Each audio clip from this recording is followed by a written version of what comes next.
Աշխենն է Հակոբը, Աշխեն ջան, Աշխենը ներկայացնելու է քրդերի աքսորը Հայաստանից 1936 թվին։ Նորից բարև ձեզ։ Ես խոսելու եմ քրդերի դեպորտացիայի մասին, որը տեղի ունեցել 1937 թվին։ Ես բարձր փորձեմ։ Այս աքսորը ակնհայտորեն տարբերվում է մյուս դեպորտացիաներից, թե իր կազմակերպման ձևով եւ թե նրանով, թե ինչ տեսքով են արխիվացրել աքսորի վերաբերյալ փաստաթղթերը եւ թե ինչպես են պահվում, արդեն մի քանի խոսք ասվեց այդ մասին, որ այս գործերը պահվում են ոչ թե մյուս դեպորտացիաների հետ, այլ 116 ֆոնդում, 5-րդ ցուցակում, եթե փորձեք դրանք գտնել, եւ այս աքսորի վերաբերյալ տվյալները շատ հակասական ու իրարամերժ են երբեմն, առաջիկա 15 րոպեի ընթացքում կփորձեմ այդ հակասական տեղեկությունների մասին խոսել։ Աքսորը տեղի ունեցել դեկտեմբեր ամսին հայկական ԽՍՀ-ի սահմաններից դեպի ղրղզական ԽՍՀ։ Հակիրճ կներկայացնեմ աշխարհագրությունը, աքսորի ծավալներին վերաբերող տեղեկատվություն, աքսորի փաստաթղթավորմանը վերաբերող առանձնահատկությունները եւ աքսորման ենթակա եւ այլ բնակչության հետ աշխատանքի մասին ուշագրավ տեղեկություններ։ Ես մի փոքր դանդաղ եմ խոսում ու կխնդրեմ ինձ ջուր տաք, դրա համար կարճ տեքստ եմ վերցրել, որպեսզի ժամանակին ավարտեմ։ Այսպես, քրդերի հարկադիր վերաբնակեցումը տեղի ունեցել դեկտեմբեր ամսվա վերջին օրերին, շնորհակալություն։ 25-ից 28 ընկած ժամանակահատվածում բոլոր փաստաթղթերում չի, որ առկա են, թե որ օրն է կատարվել դեպորտացիան եւ մի փոքր ենթադրված թվեր են, հետևելով ակտերի կազմման օրերին կարելի է 1-2 օրվա սխալանքի հավանականությամբ իմանալ դեպորտացիայի օրերի մասին, ամեն դեպքում դրանք մինչև 38 թիվն են։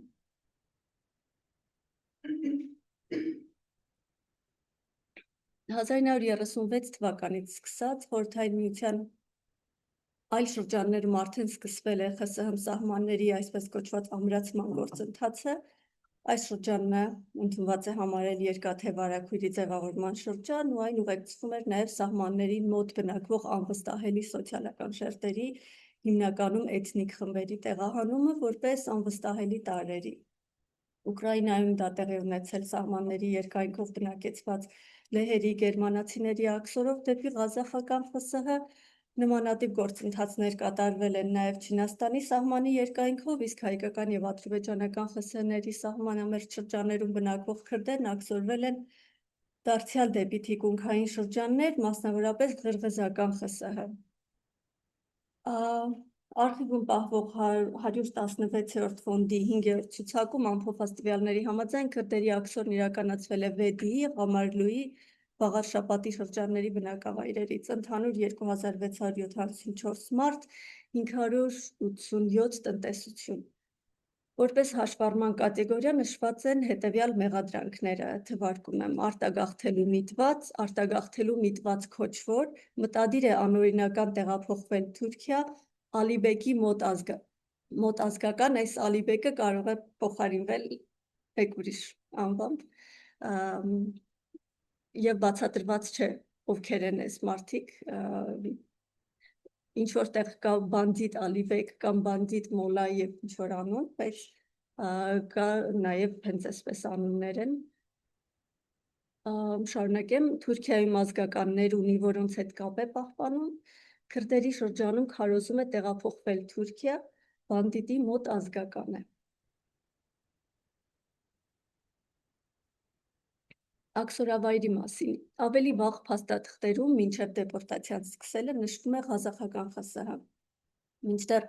աքսորի ավարտին ՆԳԺԿ աշխատակիցների հաշվետվություններում երևում է, որ տեղափոխվել են ղրղզական, այլ ոչ ղազախական ԽՍՀ, ինչը կարող է նշանակել, որ ընթացիկ որոշումներ են փոխվել։ Ուզում խոսել են մասին, թե ինչով է աքսորը տարբերվում մյուսներից, բացի փաստաթղթավորման տարբերություններից, չէ, հենց փաստաթղթավորման տարբերությունների մասին սկզբում խոսեմ, ի տարբերություն մյուս աքսորների, այս դեպքում հարուցված գործերի եւ նրանցում տեղ գտած անձանց մասին շատ քիչ տեղեկություն կա։ Որոշ դեպքերում միայն անվանացուցակներ են առանց որևէ այլ անձնական տվյալների գրանցման։ Որոշ դեպքերում նույնիսկ նշված չէ, թե որտեղ են բնակվելիս եղել աքսորվողները։ Այլ հաշվետվություններում նկատելի է այս բնակության վայրը չնշելու ինչ-որ արդարացում, ներկայացնելով, որ նրանք օրեր առաջ են ընդամենը տեղափոխվել Նախիջևանից կամ հայտնի չէ նրանց մշտական բնակության վայրը, եւ պարզաբանված չէ, թե ինչպես են նախապես աշխատել այս մարդկանց ցուցակների հետ, եթե նրանք մի քանի օր առաջ են եկել տվյալ բնակավայր։ Եվ այս գործերը տարբերվում են նրանով, որ սա միակ դեպքն է, որտեղ պահպանված են աքսորի կազմակերպմանն ու իրականացմանը վերաբերյալ տեղեկություններ, հաշվետվություններ, որոնք ՆԳԺԿ պաշտոնյաները կազմել են տեղեկացնելու աքսորի նախապատրաստական աշխատանքների, կազմակերպման առնչվող խնդիրների մասին։ Նկարագրություններ կան այն մասին, թե ինչ տեսակ խնդիրներ են առաջացել եւ ինչ լուծումներ են տրվել այս խնդիրներին։ Այսքանը փաստաթղթավորմանը վերաբերող առանձնահատկությունների մասին, իսկ այս աքսորի մյուս առանձնահատկությունն այն է, որ ընտանիքները նախապես տեղեկացված են եղել հարկադիր միգրացիայի մասին, ինչը ուրիշ ոչ միտեղ չի հանդիպում, առնվազն Հայաստանից աքսորվելու դեպքերի վերաբերյալ, նրանք նախապես վաճառել են իրենց ունեցվածքը, անասունները եւ անասնակերը վերցրել են իրենց հետ, տեղավորելով դրանք առանձին վագոններում։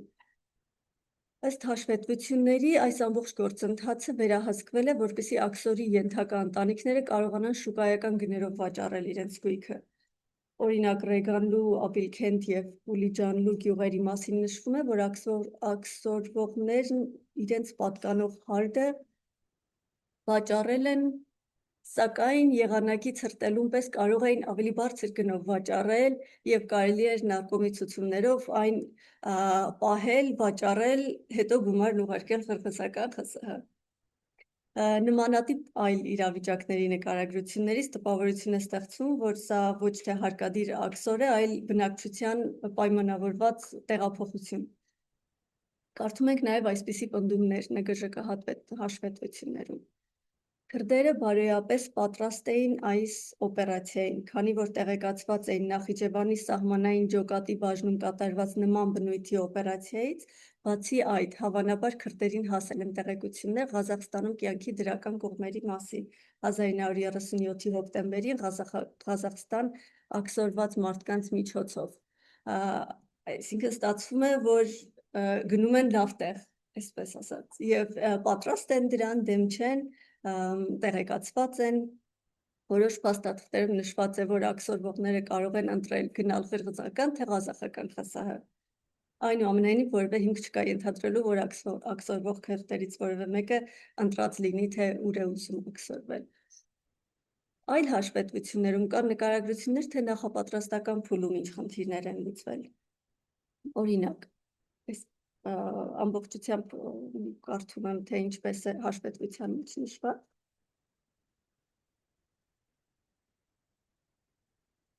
Ակտիվ հակախորհրդային տարրերը ցանկանալով սրել քրդերի եւ խորհրդային միության հարաբերությունները, համընդհանուր խուճապ հրահրել բնակչության շրջանում,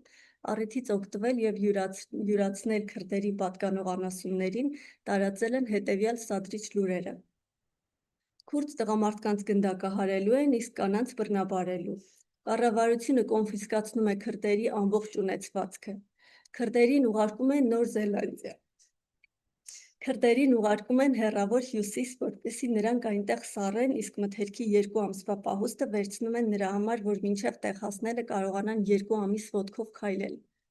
Բոլորը նույն բախտին են արժանանալու, ոչ ոք քրդերից ունեցվածք չի գնի, քանի որ այն պատված է արդյունքներով, բոլոր քրդերը գողեր են, ինչ որ նրանք ունեն, պատկանում են տեղաբնիկներին, ում ոչխարները նախկինում կորել են, թող փնտրեն դրանք քրդերի մոտ։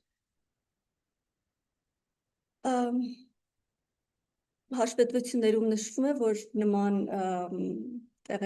գություններ տարածողներին հայտնաբերել եւ ձերբակալել են որոշներին եւ միջոցներ են ձեռք առել, որպեսզի իրադրությունը հարթվի։